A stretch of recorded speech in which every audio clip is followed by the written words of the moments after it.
Have you ever been laid off or permanently let go due to downsizing, or your company went bankrupt, went up closing the doors, or those types of reasons? How about ever lost a contract with your main contractor, the business that you sold your services to, your goods to, due to weakened demand, or those types of things? Anyone tell you that was going to happen? Usually you don't have much warning. Sometimes you don't have any warning at all, just 2-week notice. Sometimes you don't even have that. Failure to re-sign the contract. Hi, my name is Joe Hedgecorth, and I'm the wizard of Future Hiring Trends. I'm the wizard of Future Hiring Trends. I have my own experience in that. When I was in my late teens, I was 19, I had planned to go to college, to the university, and get a degree in sciences. However, there was a steel plant just real close that was hiring unbelievable amounts of people. It was the 11th biggest steel mill in the United States. It was on the West Coast, employed 11,000 people, and there were people standing in line to apply and get accepted to go to work there. And I went in. I was hired immediately for the metallurgical department for quality control, which I did for many years. That was back in the 1970s and into the 1980s. Steel had actually built this country, built the world, had been the modern process to come out of manufacturing with iron. Steel is able to make train engines, railroad tracks.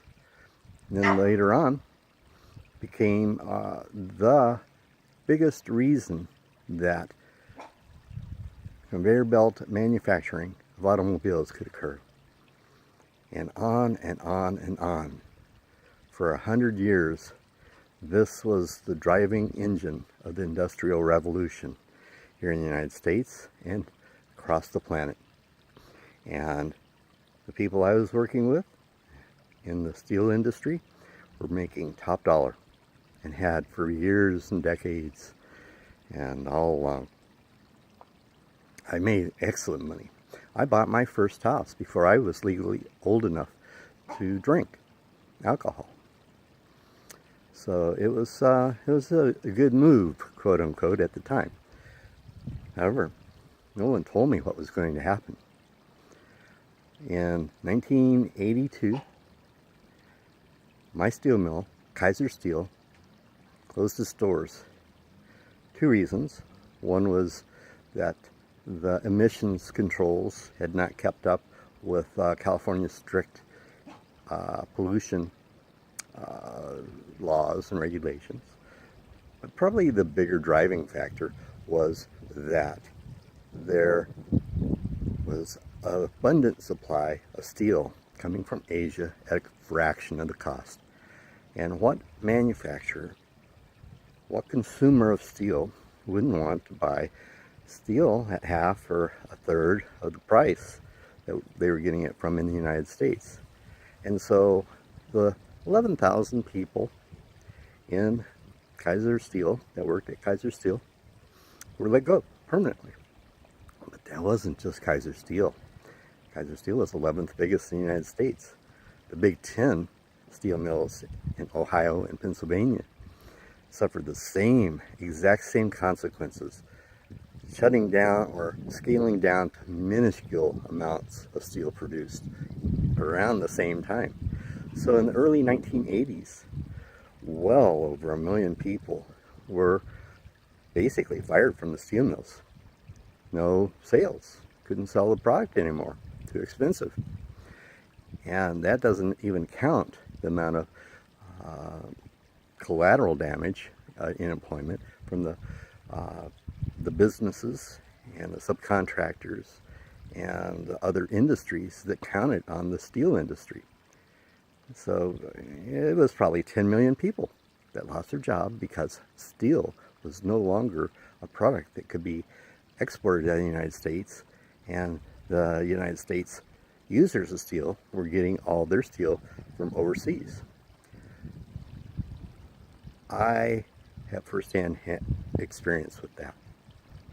I can share with you how that exact kind of sequence happens on an ongoing basis in the labor market force, but also in the professions market force.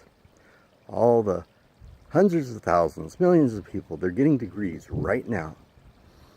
Vast majority of them are getting degrees in areas that will be obsolete in the next 5, 10, 15 years. And where will they be? I don't think they're going to be able to shift over to an allied field all that easy.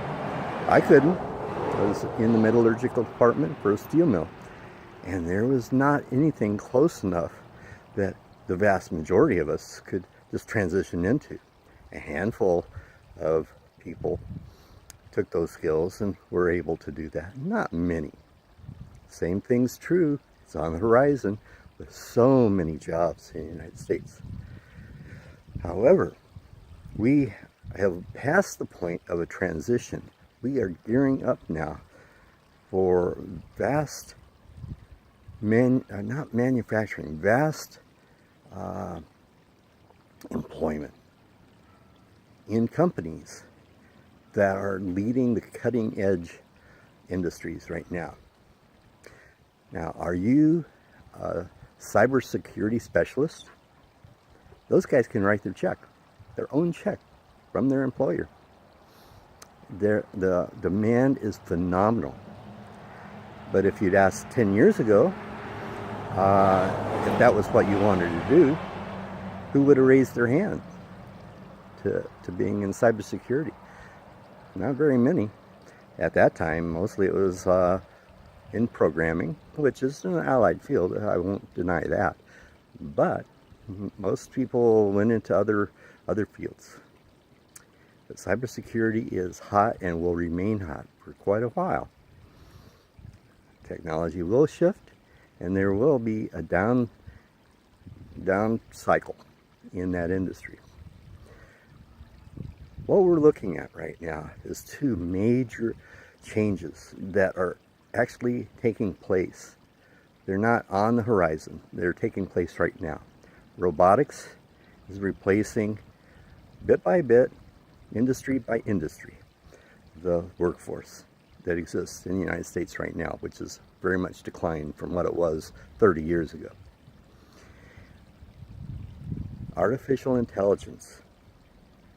A lot of people don't really understand the implications on artificial intelligence. But I'll tell you one thing. Accountants, your days are numbered. Lawyers, you already seem to know that.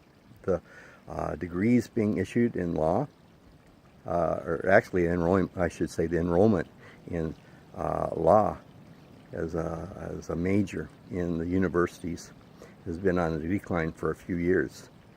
And the reason why is most of the field of law can be done by the use of computers. Not necessarily artificial intelligence right this minute, but it's actually right there gearing up for law. Artificial intelligence versus the manager in the office. Not looking good. There's a massive changeover in what is needed in the workforce. If you've not already bought it, you should buy my book, Need. It covers the general area of how employment happens, how money changes hands, how commerce occurs, and these are fundamentals. These are the foundations that a person needs to know before you can really delve into what I can provide you with a glimpse into the future. 5 years, 10 years, 15 years, 30 years on the horizon in the workforce. This is where people need to be aiming to actually have a secure job, a secure profession that will take them all the way to the point when they are ready to retire, that can provide that income that's necessary to live the American dream. That's not going to happen with what you're being told by your guidance counselors in schools. They're all being lobbied by the universities, and the universities are lobbying on what they have available. And if you look at what the majors, the percentage of people majoring in various different arts and sciences and all that, they're not aligned with what's happening right now and into the future. Most of those things are going to be unemployable because there's too many people doing what so much can be done by artificial intelligence as the primary factor, but also what's needed. So again, my book, Need, and beyond that, if you press below on the button that says register now, you can actually have my weekly newsletter. Comes via email, and as a benefit for signing up, I will give you a copy of Need with an additional chapter that's not for sale on Amazon.com like the book that I'm currently selling on Amazon.com. This is going to be an added feature that you do not want to miss. So again, Joe Hedgecorth, the wizard of future marketing, future hiring trends, and hope to see you soon. Bye.